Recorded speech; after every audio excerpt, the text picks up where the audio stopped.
এই ভাইয়া টাকা নাই? হ্যাঁ, একদম ভালো আছেন? কতক্ষণ লাগবে টাকা আসতে? আজকে হবে না। আজকে হবে না? হবে না কেন, কারণ কি? ব্যাংক বন্ধ তো, ব্যাংক থেকে টাকা পাচ্ছে না। ব্যাংক থেকে টাকা পাচ্ছে না? ঈদের আগেও তো তুলতে পারি নাই টাকা। না, ঈদের আগে উঠছে তো। ঈদের আগে আমি আমার এলাকায় উঠাতে পারি নাই। ওটা বলতে পারবো না, এখানে উঠছে। আর এখানে কিছু জায়গাতে উঠছে, কিছু জায়গাতে এখানে ঝামেলা আজকে ছিল। সকাল 10টা টাকা শেষ হয়েছে।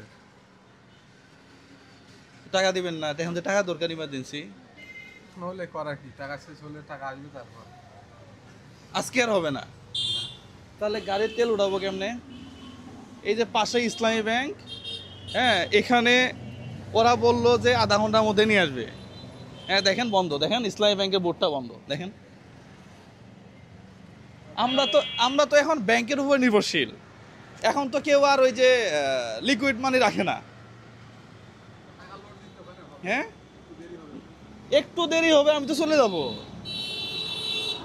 তাহলে কি বিপদ না এগুলা? আর একটা দোকানের সামনে, ওইখানে এটিএম বুথের সামনে লেখা আছে বুথে টাকা নাই। কি এক বাজে অবস্থা না? হ্যাঁ, টাকা কেন থাকবে না আমি এটা বুঝলাম না। আমার টাকা আমি যখন যখন ইচ্ছা তখন উঠাবো, টাকা কেন থাকবে না? এই পাশের, হ্যাঁ সেলফি তুলতে পারবেন। আমি তো নিজেই সেলফি হয়ে গেছি এসে। ভাই আপনার ভিডিও অনেক দেখি বুঝছেন। হ্যাঁ, এই যে টাকাটা নাই, কি একটা বিড়ম্বনার মধ্যে না। একজনে ভ্যান কিনে দিব, শুনে নাই বলি। না ভাই আমি জানি যে আপনার কোনো না কোনো কাজের জন্য আপনি আছেন। একজনে ভ্যান কিনে দিব, 41,000 টাকা ভ্যানের দাম।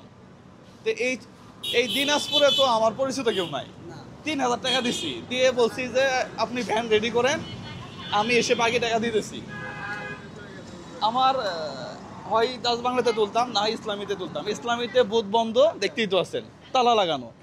এইটাতে টাকা দিব কালকে, তাহলে যেই ভদ্রলোক ভ্যান রেডি করছে সে আমারে কি করবো এখন? সেম অবস্থা, আপনারও সেম অবস্থা? আমারও সেম অবস্থা। হ্যাঁ,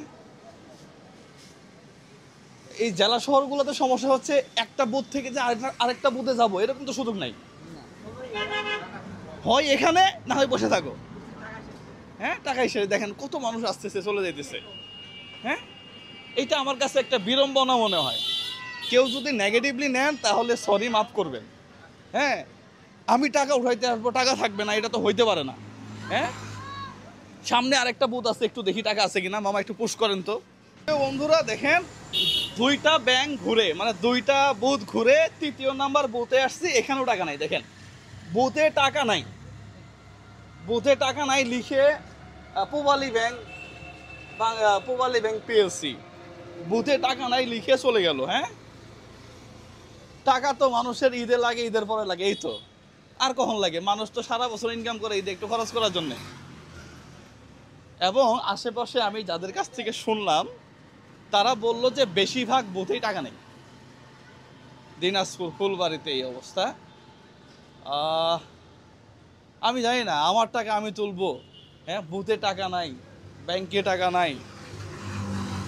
ঈদের আগে বললাম যে 2 লাখ টাকা দেন, তো ম্যানেজার পরিচিত বলল যে ভাই আপনি জন্য দিলাম 2 লাখ।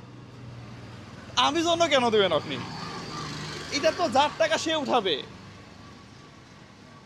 ঈদের পরের দিন নাই টাকা, ঈদের আজকে 2য় দিন নাই টাকা। এগুলার একটা সমাধান তো আমরা আশা করি নাকি? অনেকেই ভিডিও দেখে বলবে যে ভাই দেশ তো শ্রীলঙ্কা হইতেছে। আমরা চাই না দেশ শ্রীলঙ্কা হোক। শ্রীলঙ্কা হওয়ার পরে শ্রীলঙ্কা কিন্তু ঘুরে দাঁড়াইছে। হ্যাঁ, আর আমরা টাকা পাইতেছি না। টাকা কোনো ঈদে এরকম হয় নাই, কোনো ঈদে এরকম হয় নাই।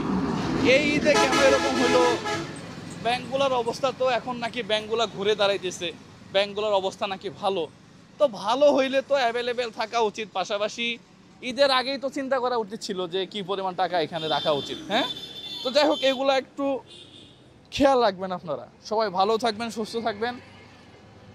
বাংলাদেশের ব্যাংকগুলো তো এখন ঘুরে দাঁড়াইছে শুনলাম। হ্যাঁ, তাহলে বুথগুলার এই অবস্থা কেন? আসসালামু আলাইকুম।